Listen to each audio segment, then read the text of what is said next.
Good morning students.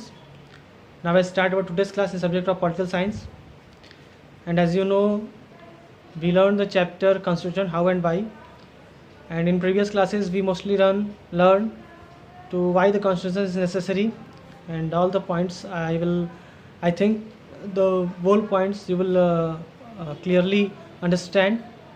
Now we are move from our other topic which is the fundamental identity of people, जिसमें हम लोग ये देखेंगे कि कॉन्स्टिट्यूशन कैसे राष्ट्र के रूप में, नेशन के रूप में, राष्ट्रीयता के रूप में, नेशनलिटी के रूप में हमें आइडेंटिटी देता है। तो इसके बारे में तो ये पहचान कैसी होनी चाहिए, कैसे होती है, कॉन्स्टिट्यूशन कैसे इसको देता है, इसके बारे में हमारी डिस्कशन है। जैसे कि अगर हम आपको टेक्स्ट के रूप में इसको बताएं जो लिखा हुआ this mean fundamental identity of people topic की बात हो रही है सेकेंड पैरा में। This mean the people as a collective entity come into being only through the basic constitution. It is by agreeing to a basic set of norms about how one should be govern and who should be governed, that one form of collective identity. One has many sets of identities that exist prior of constitutions. तो sets of identities और उसके बाद collective identities की जो बात हो रही है यहाँ पे, ये बहुत ही इजी टर्म में है, इसलिए मैं और इसको और इजी कर दूंगा आपको समझने के लिए, बहुत आसानी समझ में आएगी। जैसे कॉन्स्टिट्यूशन के अलावा अगर आप संविधान को न देखें तो हमारी पहचान क्या है कि हमारा कास्ट, हमारा रीजन, हमारे लैंग्वेज के आधार पे, हमारी लोकेलिटी के आधार पे कि हम हिंदी भाषी हैं, हम नॉर्थ साइडियन हैं, नॉर्थ इंडिया में रहने वाले हैं, या फिर कास्ट के आधार पे कोई भी जो भी हमारा कास्ट है उससे हमारी पहचान है, जो हमारा लोकल आइडेंटिटी है। लेकिन जब एक कॉन्स्टिट्यूशनलाइज्ड कंट्री के हम नागरिक हो जाए, जैसे कि भारत की बात अगर हम करें, जहाँ पे संविधान के सामने हमारी पहचान क्या है, कॉन्स्टिट्यूशन के सामने हमारी पहचान क्या है, we the people of India and we are the Indian. यानी कि जो सेट्स ऑफ आइडेंटिटी थी हमारी, वो अब कॉन्स्टिट्यूशन के सामने ख़त्म होकर के एक तरीके से कलेक्टिव आइडेंटिटी बन गई, एक आइडेंटिटी बन गई, सामूहिक आइडेंटिटी जो हमारी हो गई सबकी, पूरे समाज की। वो है कि हम सब इस पूरे भूखंड क्षेत्र, यानी कि जहाँ तक भारत की बाउंड्री है, न हमारी कोई कास्ट की आइडेंटिटी है, न हमारा कोई लैंग्वेजनल आइडेंटिटी है, न हमारा कोई स्पेसिफिक आइडेंटिटी है। हम सब संविधान के सामने एक आइडेंटिटी हमारी है, वो है हम सब भारतीय हैं। We all are the Indian, that is the collective identity. I hope आपको ये समझ में आया होगा कि क्या कहना चाह रहा है ये टेक्स्ट। तो ये हमें कैसे प्राप्त हुआ, ये हमें कॉन्स्टिट्यूशन के माध्यम से ही हमें प्राप्त हुआ। सारे डिस्प्यूट इससे ख़त्म हो गए। कोई भी इस पूरे समाज में किसी को इसलिए नहीं हम भारतीय कह सकते कि वो हिंदी ना बोलता हो, या किसी को इसलिए भारतीय नहीं कह सकते क्योंकि वो अंग्रेजी नहीं बोलता है। कोई गोरा है तो उसे भारतीय कहेंगे, कोई काला है तो उसे भारतीय नहीं कहेंगे, नहीं, ऐसा भी नहीं है।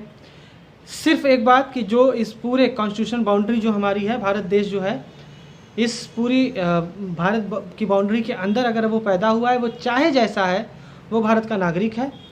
और यही राष्ट्रीयता यही जो पहचान है, ये पूरे विश्व में ये पहचान हमारे संविधान के माध्यम से हमको मिली है, हमारे कॉन्स्टिट्यूशन के माध्यम से हमको मिली है। अब इसमें जो दूसरी बात है, second, constitutional norms are the overarching framework within which the pursues individual aspirations, goal and freedom. The Constitution sets authoritative constraint upon what one may or may not do। थोड़ा मिसप्रिंट है मेरे book में, इस वजह से थोड़ा सा problem आ रही है। अब इसके माध्यम से क्या एक्सप्रेस करना चाह रहा है, कॉन्स्टिट्यूशन के द्वारा ही हमें ऐसा स्ट्रक्चर मिलता है जिसके माध्यम से हम अपने व्यक्तिगत आकांक्षाओं को, यानी कि जो हमारा पर्सनल एस्पिरेशंस हैं, जो हमारी अपनी इच्छाएं हैं, हमारे अपने एम्स हैं, गोल्स हैं, लक्ष्य हैं, और अपने फ्रीडम को हम इंजॉय कर सकते हैं, अपने गोल्स को पा सकते हैं।